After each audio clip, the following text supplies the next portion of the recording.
نحمده ونصلي على رسوله الكريم أما بعد فأعوذ بالله من الشيطان الرجيم بسم الله الرحمن الرحيم ومن الناس من يعجبك قوله في الحياة الدنيا ويشهد الله على ما في قلبه وهو ألد الخصام وإذا تولى سعى في الأرض ليفسد فيها ويهلك الحرث والنسل والله لا يحب الفساد وإذا قيل له اتق الله أخذته العزة بالإثم فحسبه جهنم ولبئس المهاد ومن الناس من يشري نفسه ابتغاء مرضات الله واللہ رؤوف بالعباد۔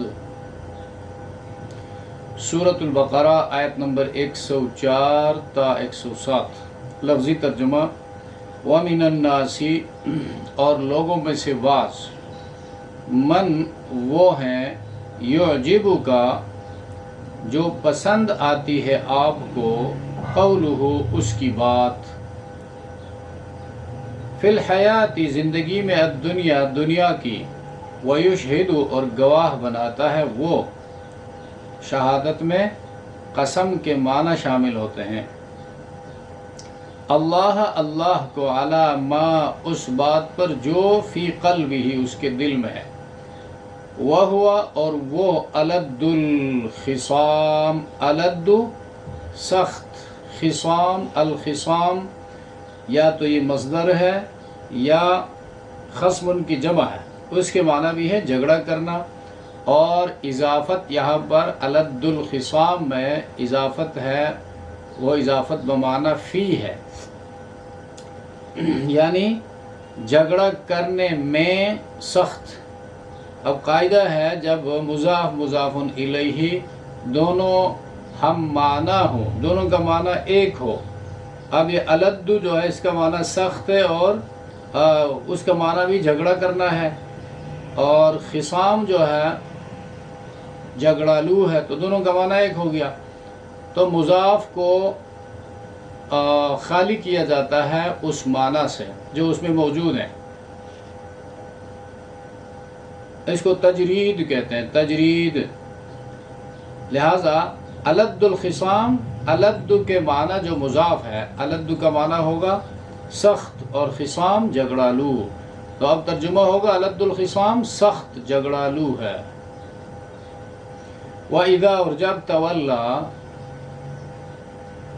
پیٹ پھیرتا ہے وہ، تولا تولی پیٹ پھیرنا، پشت پھیر کر چلا جانا، اور تولا والی بنانا، حکومت اور اختیار کا مالک بنانا، سعی دوڑتا ہے، کوشش کرتا ہے، فی الارض زمین میں، لیفسد اس کی کوشش زمین میں فساد پھیلانے کے لیے ہوتا ہے، فیہا اس میں، ویہلک اور تباہ کرے، ہلاک کرے، الحرث کھیتی، والنسل اور اولاد کو،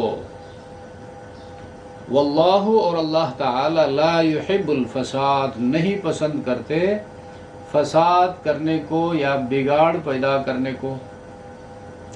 وَإِذَا قِيلَ اور جب کہا جاتا ہے، لہو اس سے، اتقی خوف کر، اللہ اللہ کا، اخذتہ تو پکڑتی ہے اس کو، العزت غرور نخوت، بالاثم گناہ کے ساتھ۔ تو یہ لفظ محاورہ ہے، جب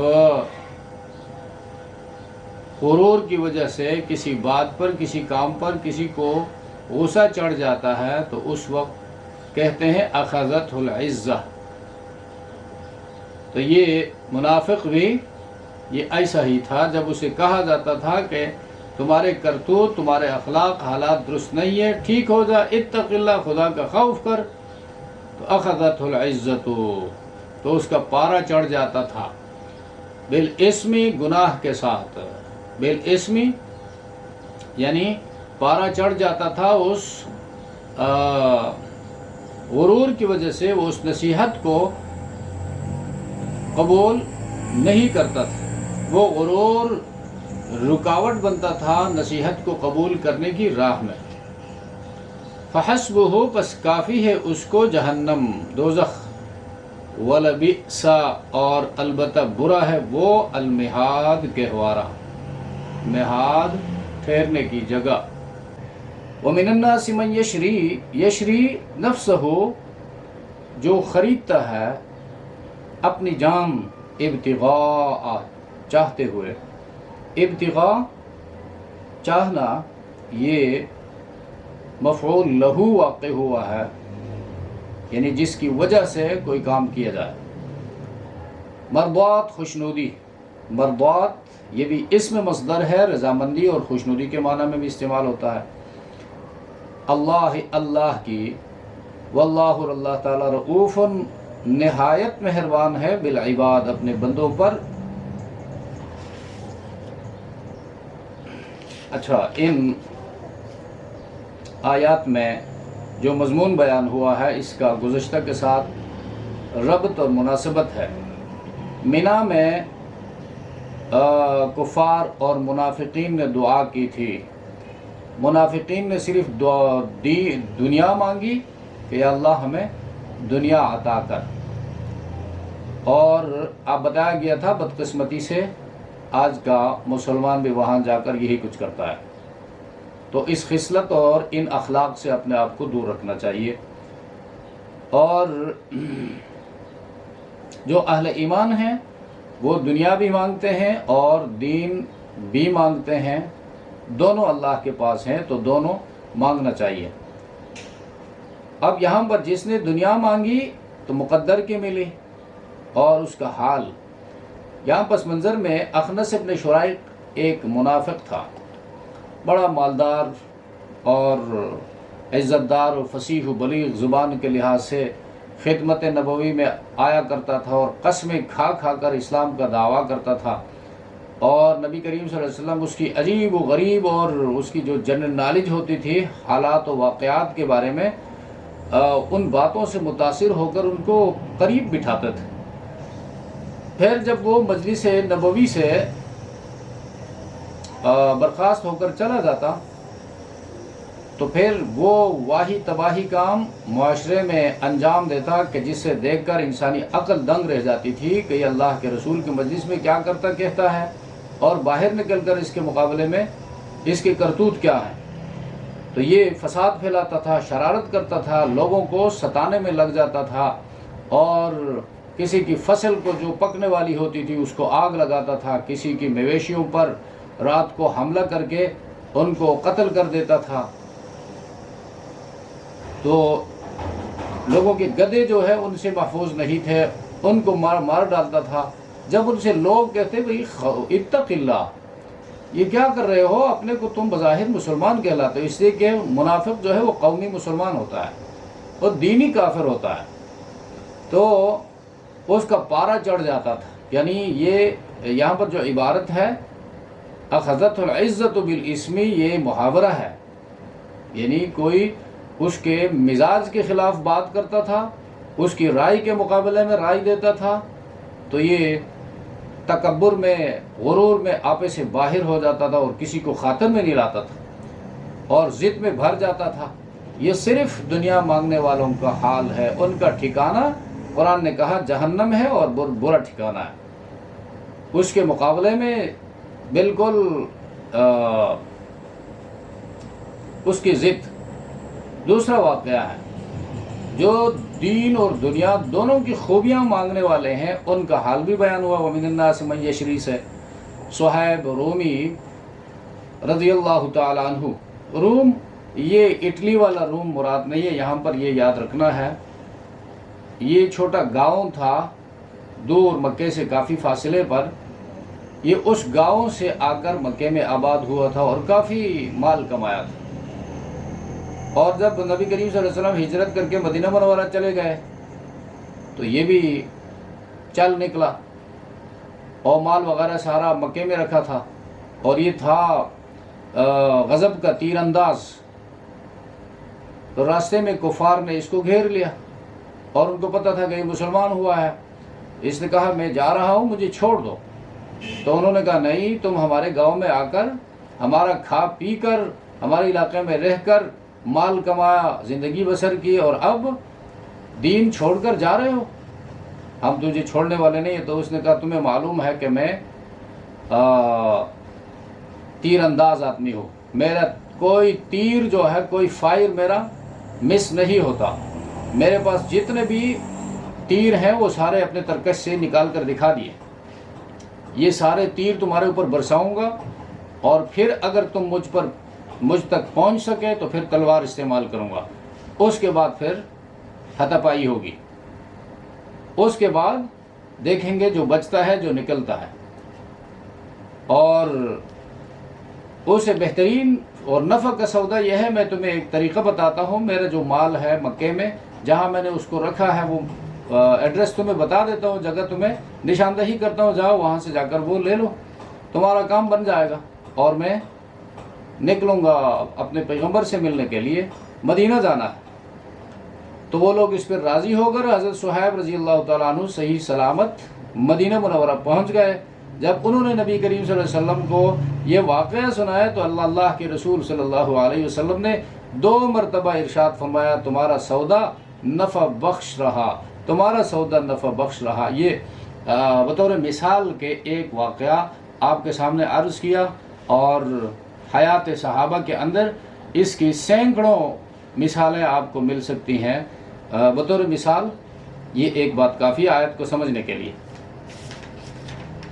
اچھا، وَمِنَ النَّاسِ مَن يُعْجِبُكَ قَوْلُهُ فِي الْحَيَاةِ الدُّنْيَا، اور لوگوں میں سے بعض وہ ہیں مَن يُعْجِبُكَ، يُعْجِبُ، أَعْجَبَ يُعْجِبُ، تعجب میں ڈالنا، کسی کو تعجب میں ڈالنا، بات اس کی تعجب میں ڈالتی ہے. کاف خطاب نبی کریم صلی اللہ علیہ وسلم کی طرف جا رہی ہے، اشارہ پیغمبر کی طرف ہے. اے پیغمبر، لوگوں میں سے بعض وہ ہے جس کی بات، جس کا مشورہ، جس کا جنرل نالج، جس کے دنیا کے بارے میں معلومات آپ کو حیرانگی میں ڈالتی ہیں.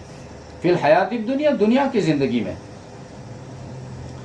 وَيُشْهِدُ اللَّهَ عَلَى مَا فِي قَلْبِهِ، اور وہ بندہ اللہ کو گواہ ٹھہراتا ہے اس بات پر جو اس کے دل میں ہے. یعنی قسم کھا کر جو بات کہتا ہے، قسم کھا کر کہتا ہے. وَهُوَ أَلَدُّ الْخِصَامِ، اور وہ بہت بڑا جھگڑا لو ہے. اب یہاں پر گزشتہ آیتوں میں تو صرف حج کے ایام میں دعاؤں کے حوالے سے لوگوں کی 2 قسموں کا ذکر تھا، صرف دنیا مانگنے والے اور دین و دنیا دونوں مانگنے والے، اور دعاؤں کے ساتھ پھر عمل سے بھی اس کی تیاری کرتے ہیں. اب یہاں پر عام معاشرتی زندگی میں یہ 2 قسم کے لوگوں سے تمہارا واسطہ پڑ سکتا ہے. اس وقت بھی تھے منافق، الذی یسر الکفر ویظہر الایمان، یہ اس کی تعریف. وہ یعنی عقیدے کا جو منافق ہوتا ہے وہ ہوتا ہے جو دل میں کفر چھپاتا ہے اور زبان سے ایمان کو، اسلام کو ظاہر کرتا ہے کہ میں مسلمان ہوں، میں مخلص ہوں، میں یہ ہوں، میں وہ ہوں، میری یہ قربانیاں ہیں، میں نے فلاں وقت میں فلاں کام انجام دیا ہے، اور میں نے تمہیں ایسا بچایا ہے، میرے بغیر یہ کام ہو نہیں سکتا تھا، وغیرہ وغیرہ. یعنی دین کا کام کر کے بھی اللہ رسول پر احسان جتلاتا ہے. اور آگے اس کے اخلاق کے بارے میں آتا ہے. اب یہاں پر یعجبک قولہ فی الحیات الدنیا، اب پیغمبر کو حیرت میں ڈالنا، اور پھر جس طرح آپ کو بتایا پیغمبر اس کو اپنے ساتھ بٹھاتا تھا. تو جب تک یہاں پر یہ عقیدے کا مسئلہ بھی ثابت ہوتا ہے، کسی کے دل کا حال پیغمبر کو معلوم نہیں ہوتا تھا. عالم الغیب جو ہے، علیم بذات الصدور، یہ اللہ کی ذات ہے. پیغمبر علیم بذات الصدور نہیں ہے، پیغمبر عالم الغیب نہیں ہے. اور پیغمبر عالم الغیب ہو، ایک آدمی اخلاص سے بات کرتا ہے یا اوپری باتیں کرتا ہے، سطحی باتیں کرتا ہے، دل میں اس کا مسلمانوں کے خلاف بغض ہے، کینہ ہے، حسد ہے، تو پیغمبر اس کو اپنے ساتھ بٹھا کر اس کو اتنی اہمیت نہیں دیتا. تو ان آیتوں پر غور کرنے کی ضرورت ہے. تو اللہ نے خبر دی، یعجبک قولہ فی الحیات الدنیا، دنیا یعنی دنیاوی زندگی میں اتنے معلومات اس کے پاس ہیں کہ انسان حیران رہ جاتا ہے، انسانی عقل دنگ رہ جاتی ہے۔ صحیح ابن حبان کی حدیث میں ایک مضمون آیا ہے اسی آیت سے ریلیونٹ۔ اللہ کے رسول صلی اللہ علیہ وسلم نے فرمایا اللہ تعالی ہر سخت دل بخیل سے بغض رکھتا ہے جو بازاروں میں شور کرنے والا ہو، رات کو مردار اور دن کو گدھا بنا ہوا پھرتا ہے۔ رات کو مردار یعنی عبادت کا نام نہیں، نہ عشاء کی نماز ہے، نہ نوافل ہے، نہ قرآن کی تلاوت ہے، اور پھر اس کے بعد پڑا سویا رہتا ہے، اور دن کو گدھا، گدھے کے پاس عقل نہیں ہوتی کہ میں کس کا بندہ ہوں، میں کون ہوں، مجھے کس مقصد کے لیے پیدا کیا گیا ہے۔ لوگوں میں سے اس قسم کے لوگ بھی ہیں۔ اور فرمایا دنیا کے معاملات کا وہ عالم ہوتا ہے، ایکسپرٹ ہوتا ہے، اور آخرت کے معاملات سے جاہل۔ یہ حدیث کا مضمون ہے۔ یہی بات جو ہے یہاں پر کہی گئی، مَن يُعْجِبُكَ قَوْلُهُ فِي الْحَيَاةِ الدُّنْيَا وَيُشْهِدُ اللَّهَ عَلَى مَا فِي قَلْبِهِ، جو اس کے دل میں ہے جھوٹی قسم کھا کر۔ یعنی اب ایک جو سیدھا سادہ مسلمان ہوتا ہے، اور ہونا بھی چاہیے، مسلمان کو جھوٹ سے کیا واسطہ، مسلمان جھوٹا نہیں ہو سکتا۔ جھوٹ بولنا منافق کی صفت ہے، چونکہ وہ جھوٹ بولتا رہتا ہے، اس پر لوگوں کا اعتبار نہیں ہوتا، تو وہ اپنا اعتماد پختہ کروانے کے لیے بات کے ساتھ قسم شامل کرتا ہے۔ تو عرب معاشرے میں بات کے ساتھ کوئی قسم شامل کر کے بات کرتا تو لوگ اس پر اعتماد کرتے تھے۔ تو یہ منافق بھی بات میں بغیر کسی مطالبے کے قسم کھا کر باتیں کرتا تھا، تاکہ لوگ باور کریں ان کی باتوں کا۔ تو جھوٹی قسم جو ہے حدیث میں آتا ہے، جھوٹی قسم سے بچا کرو، اور جھوٹی قسموں کی وجہ سے شہر کے شہر، گاؤں کے گاؤں اجڑ گئے ہیں۔ ان کا جو اثر ہوتا ہے وہ یہی ہوتا ہے، اور منافق اس بات کا عادی ہوتا ہے۔ مومن درست بات کہتا ہے، واقعے کے مطابق بات کہتا ہے، اس کو قسم کھانے کی ضرورت نہیں ہوتی۔ ہاں اگر ضرورت پڑ جائے، جرگے کے اندر ضرورت پڑ جائے، قسم سے فیصلہ ہوتا ہے اور بندہ حق پر ہے، اس کو قسم کھانے کی ضرورت ہے، اور عدالت کے اندر اسے مطالبہ کیا گیا بھائی قسم کھا سکتے ہو، دوسرے مقابلے میں گواہ نہیں ہے تو اب اس کے اوپر قسم آتا ہے۔ اگر یہ حق پر ہے، اپنے حق کے لیے قسم کھاتا ہے اور اس قسم سے جھگڑے کا فیصلہ ہوتا ہے تو وہ الگ مسئلہ ہے، اس کا تعلق قانون کے ساتھ ہے۔ وَهُوَ أَلَدُّ الْخِصَامِ، تو یہ منافقین کی جو صفات قرآن جگہ جگہ بیان کرتا ہے تاکہ اہل ایمان ان کو پڑھنے کے بعد اپنے ایمان کا جائزہ لے، اپنے اخلاق کا، اپنے کردار کا جائزہ لے۔ الد الخصام، اور وہ بڑا جھگڑالو ہے یا سخت جھگڑالو ہے۔ تو یہ بھی دوسرے رکوع میں بتایا گیا تھا۔ اسی صورت کی دوسرے رکوع میں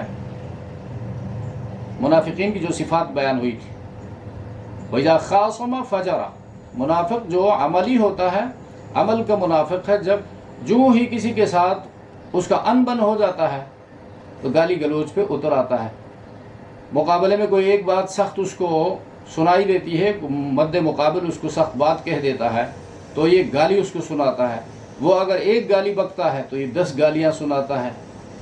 تو الد الخصام یہ منافق کی صفت ہے۔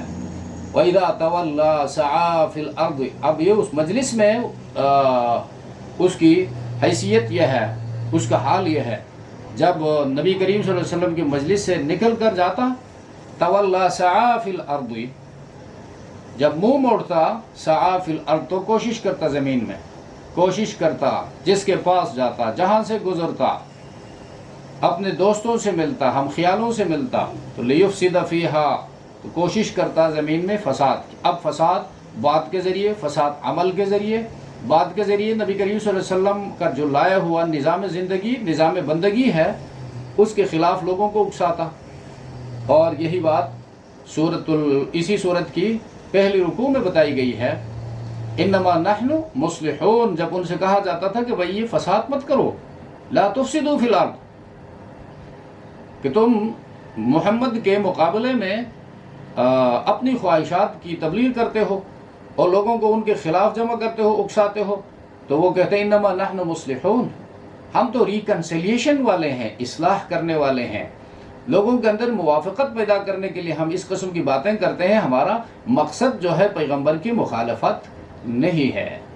تو اس قسم کے لوگ آج بھی بہت سارے آپ کو مل سکتے ہیں، دین کے خلاف تحریکیں چلاتے ہیں، کتابیں لکھتے ہیں، اور پھر جب ان سے کہا جاتا ہے تم مسلمان ہو کر یہ کام کیسے کہتے ہو، کیسے کرتے ہو، تو وہ کہتے ہیں ہم حالات میں کچھ بہتری لانا چاہتے ہیں، افکار میں کچھ نرمی پیدا کرنا چاہتے ہیں. اصل میں یہ ہوتی ہے منافقت. وَيُهْلِكَ الْحَرْثَ يُهْلِكَ الْحَرْثَ وَالنَّسْلَ، اور تباہ کرتا ہے حرث، کھیتی. کھیتی اس وقت، کھیتی کا ترجمہ قرآن کریم میں باطنی لحاظ سے نساؤکم حرث لکم، عورتیں تمہاری کھیتیاں ہیں، ان میں فصل ہوتی، تمہاری نسل بڑھتی ہے. جس طرح زمین میں بیج ڈالا جاتا ہے تو غلہ ہوتا ہے، اناج ہوتا ہے، اسی طرح انسانی کھیتی کو آگے بڑھانے کے لیے نکاح کی ضرورت پڑتی ہے، اولاد پیدا کرنے کی ضرورت پڑتی ہے. تو یہ منافق جو ہے تباہ و برباد کرتا ہے، ظاہری کھیتیوں کو بھی، باغات کو آگ لگاتا ہے، فصلوں کو تباہ و برباد کرتا ہے.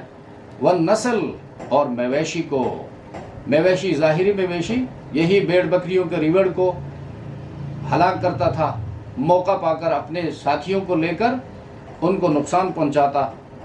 اور نسل، انسانی نسل، جب لوگ اذا تولا سے اس کے پھر تعلق ہوگا، تولا پھر کر جانا، مجلس سے پیٹ پھیر کر جب باہر نکلتا تھا تو معاشرے میں اس کا یہ کردار ہوتا تھا.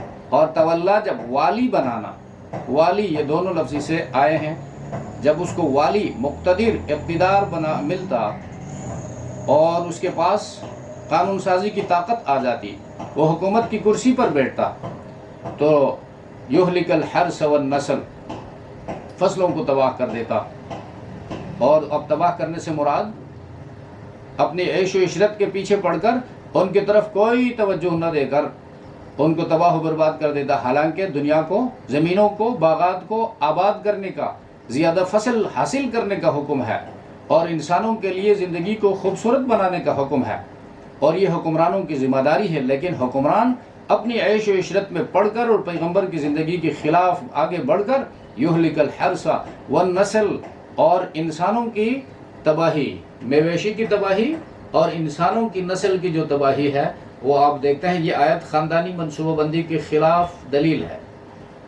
اور یہ کام کون کرتا تھا؟ نسل انسانی کو برباد کرنے کے لیے منصوبے بنانا، اور نسل انسانی کو آباد کرنے کے لیے ان کو پھلنے پھولنے کا موقع فراہم کرنے کے لیے حکومت کی کوشش ہوتی ہے. نہ یہ کہ انسانوں کو دنیا میں آنے سے روکا جائے، اس کے لیے قسم قسم کی زہر آلود میڈیسن استعمال کیے جائے، جن کو استعمال کرنے کے بعد دنیا میں آنے والا انسان بھی تباہ ہو جاتا ہے، اور وہ عورت جو ان میڈیسنوں کو استعمال کرتی ہے اس کی صحت بھی بگڑ کر تباہی کا وہ شکار ہو جاتی ہے. اور یوں جو ہے سال 10 سال 20 سال کے اندر معاشرے کو صالح نسل نہیں ملتی. جو نسل ہوتی ہے ان دواؤں کے استعمال کے بعد وہ نسل بیمار ہوتی ہے، وہ نسل مریض نسل ہوتی ہے، وہ صالح دماغ سے اور عقل سلیم سے عاری خالی نسل ہوتی ہے، جس کی وجہ سے مسلمان تنزل کا شکار ہے. اور ہونا کیا چاہیے؟ اللہ نے تمہیں صحراؤں سے، بیابانوں سے، زمینوں سے نوازا ہے جو غیر آباد پڑی ہوئی ہیں، تمہیں پانی سے نوازا ہے، اللہ کی نعمت ہے، بارشوں سے نوازا ہے، اور مزدوروں سے نوازا ہے. محنت کش لوگ تمہارے ملک میں موجود ہیں، اور ان لوگوں سے وہ زمینیں لے کر ان محنت کشوں کے حوالے کر دو جو زمینوں کو آباد نہیں کر سکتے ہیں، چودھری بنے بیٹھے ہیں، یا خان بنے بیٹھے ہیں، یا ملک بنے بیٹھے ہیں، اور لوگوں کے اوپر ظلم ڈھا رہے ہیں. اور تم مسلمانوں کے خزانے سے، باہر کے ملکوں سے غلہ درآمد کرتے ہو، اور اس میں بھی پھر 100% کرپشن. اس کے بجائے اپنے ملک کے جو قدرتی ریسورسز ہیں ان ریسورسز کو استعمال کرو، دریاؤں سے نہریں نکالو اور صحراؤں کو، بیابانوں کو آباد کرو، باغات لگاؤ اور تمہاری معیشت مضبوط ہوگی. معیشت مضبوط ہوگی تو کسی IMF کے سامنے ہاتھ پھیلانے کی ضرورت نہیں ہوگی. تو یہ حکمرانوں کی طرف بھی اشارہ ہے. یہلک الحرث والنسل، فصلیں کیسے برباد ہوتی ہیں اور نسل جو ہے وہ کیسے تباہ و برباد ہوتی ہیں. تو یہ ایک دن میں نہیں ہوتے، 2 دن میں نہیں ہوتے. یہ ان لوگوں کی غفلتوں کی وجہ سے، کمزوریوں سستیوں کی وجہ سے اور دوسروں کو خوش کرنے کے لیے اپنے ملک کو داؤ پہ لگانے کی وجہ سے یہ پھر ہلاکت اور تباہی کا شکار ہوتی. واللہ لا يحب الفساد، اور اللہ پسند نہیں کرتا بگاڑ کو. وَإِذَا قِيلَ لَهُ اتَّقِ اللَّهِ، اور جب اس منافق سے کہا جاتا، قیل پیسیو وائس ہے، قال اور قال کہا اس ایک آدمی نے، قیل کہا گیا، کہا جاتا ہے. تو کون کہتا ہے؟ جب کہنے والے زیادہ ہوتے ہیں تو مجہول کا صیغہ استعمال کیا جاتا ہے، یا جسے بات کی جا رہی ہے مخاطب بندہ اس بے حیثیت ہوتا ہے، اس کے ساتھ جب بات کی جاتی ہے تو اسٹریٹ فارورڈ جو ہے اسے بات کرتے ہوئے بندہ اپنی حیثیت کو پھر دیکھتا ہے کہ میں کس سے بات کر رہا ہوں. تو لہٰذا مجہول الفاظ استعمال کیا جاتا ہے. یا کسی سے جب ڈرا جاتا ہے کہ بھئی یہ مجھے بھی نقصان پہنچائے گا، خوف ہوتا ہے، لہٰذا مجہول انداز میں بات کی جاتی ہے. وَإِذَا قِيلَ، تو یہاں پر اس کو کہنے والے بہت سارے ہیں. پیغمبر ان سے کہتا ہے، صحابہ کرام ان سے کہتے ہیں، اِذَا قِيلَ لَهُ اتَّقِ اللَّهِ، جب کہا جاتا ہے ان سے اتق اللہ، اللہ سے ڈرو. أَخَذَتْهُ الْعِزَّةُ، أَخَذَتْهُ الْعِزَّةُ، تو پارا چڑھ جاتا ہے اس کا غرور. العزہ، عز یعز کا یہ مصدر ہے، غلبہ، زور، بزرگی، غرور، بڑائی، یہ سب اس کے ترجمے آتے ہیں. تو اخذتہ العزت، پکڑتی ہے اس کو غرور، بالاسم، گناہ کے ساتھ. تو غرور کا مطلب یہی، اخذتہ العزت معنی منعہ عن قبول النصیحہ. جو اتق اللہ، جو بندہ اسے کہہ رہا ہے کہ بھئی خدا سے ڈرو، یہ کیا کر رہے، تو بس یہ غرور میں آ جاتا ہے اور اس کی بات کو کوئی وزن دینے کے لیے تیار نہیں ہوتا. بالاسمی، چونکہ دل میں گناہ بھرا ہوا ہے، منافقت کا گناہ ہے، کفر شرک کا گناہ ہے اور ظلم کا گناہ ہے. تو فحسبہ جہنم، بس کافی ہے اس کو دوزخ. ولبئس المہاد، اور البتہ برا ہے وہ مہاد، مہد گہوارہ، فرش، رہنے کی جگہ. اس کے مقابلے میں وَمِنَ النَّاسِ، اب تقابل، کمپیریٹیو اسٹڈی قرآن کرتا ہے اور دعوت بھی دیتا ہے کہ کمپیئر کر کے دیکھ لو. اب یہ بندہ، یہ بھی اللہ کے رسول کی مجلس میں آتا تھا اور وہ منافق بھی اس مجلس میں بیٹھتا تھا. تو مجلس میں صرف آنے جانے سے مسئلہ حل نہیں ہوتا، بلکہ مجلس کی بات کو دل کے کانوں سے سننے سے اور پھر اس پر غور و فکر کرنے سے پھر مسئلہ حل ہوتا ہے. اور پھر ہدایت کی دعا اللہ سے مانگنی چاہیے، پیغمبر کے ساتھ عقیدت ہونی چاہیے، اور جو بات سنی جائے اس پر عمل کرنے کی کوشش ہونی چاہیے. اس بات کو حق مان کر، جان کر دوسروں تک پہنچانے کی کوشش ہونی چاہیے. تو حق کا حق یہ ہے کہ اس کو سمجھا جائے، اس کو مانا جائے، اس کو دوسروں تک پہنچایا جائے. حق کے 3 حقوق ہیں. تو یہ منافق جو ہے وہاں کچھ کہتا تھا، مشورے کچھ اور دیتا تھا اور باہر نکل کر اس کے خلاف منصوبہ بندیاں کرتا تھا. اس کے مقابلے میں یہ دوسرا مسلمان ہے جو مخلص مسلمان ہے، یہ بھی بڑا مالدار ہے لیکن ہے نہایت مخلص، گھر بار چھوڑتا ہے اور اپنی جمع پونجی جو ہے وہ چھوڑتا ہے. کس لیے؟ پیغمبر کی محبت میں، پیغمبر کی عقیدت میں، اپنا ایمان اور عقیدہ بچانے کے لیے. جیسے شان نزول میں پس منظر میں آپ کو بتایا گیا، وَمِنَ النَّاسِ مَن يَشْرِي نَفْسَهُ ابْتِغَاءَ، اور لوگوں میں سے بعض وہ ہیں جو یشری، بیچتے ہیں، خریدتے ہیں. اب یہاں پر یہ چونکہ اپنی جان دے دی اور خرید لی، اس لیے کہ کفار اس کو قتل کرنے کے لیے جمع ہوئے تھے، اس نے وہ مال دے کر اپنی جان خرید لی. لیکن کس لیے؟ ابتغاء مرضات اللہ، چاہتے ہوئے خوشنودی اللہ کی۔ واللہ رؤوف بالعباد، اور اللہ تعالیٰ نہایت مہربان ہے اپنے بندوں پر۔ تو یہاں پر صحابہ کرام کی فضیلت کی بات بھی ہے کہ ان لوگوں نے دین کے لیے اتنی بڑی زبردست قربانیاں پیش کی اور ترجیح دی تو رسول کی محبت کو، اللہ کی محبت کو، آخرت کی تیاری کو، اور دنیا کمایا ضرورت کے لیے۔ اب ضرورت یہ تھی جو اس کے سامنے آئی، دین اور دنیا کی محبت کا ٹکراؤ ہو گیا۔ اب یہ یہاں پر جان بچانے کے لیے اور مال بچانے کے لیے واپس ہو جاتا تو ہو سکتا تھا، لیکن اس نے کہا جو مال بچایا ہے وہ ایمان بچانے کے لیے خرچ ہو جائے۔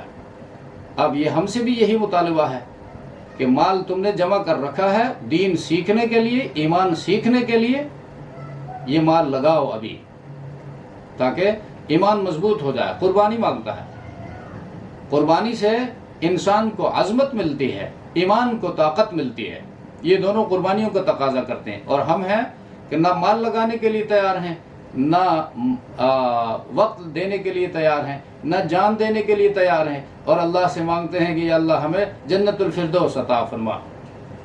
تو اس دعا اور اس عمل میں مطابقت نہیں ہے تو یہ دعا بھی قبول نہیں ہوتی۔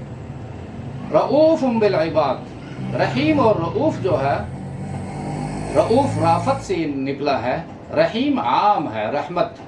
یہ رافت جو ہے، رافت رؤوف رافت سے نکلا ہے، رحمت سے اس میں معنی کی زیادتی ہے۔